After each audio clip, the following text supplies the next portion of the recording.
The present perfect tense is a crucial grammatical structure in the English language that is often used to describe actions or events that have a connection to the present moment. In the field of urban planning, the present perfect tense is commonly used to discuss recent city layouts, developments, and changes that are still relevant today.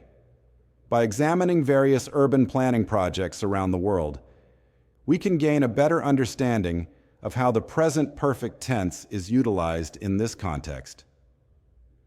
One of the most well-known examples of the present perfect tense in urban planning is the High Line in New York City.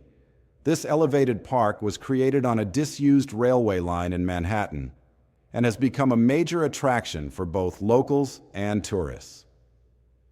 Planners have used the present perfect tense to describe how the High Line has transformed the surrounding neighborhood, revitalizing the area and attracting new businesses and residents.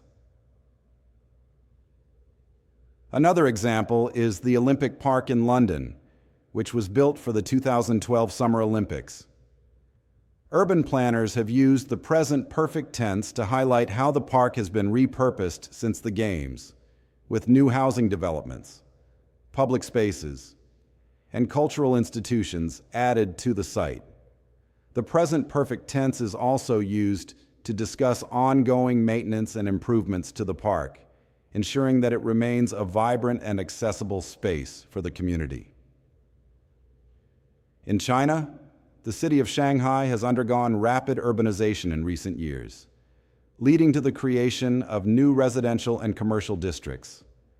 Planners have used the present perfect tense to describe how these developments have reshaped the cityscape, integrating modern architecture and infrastructure into traditional neighborhoods.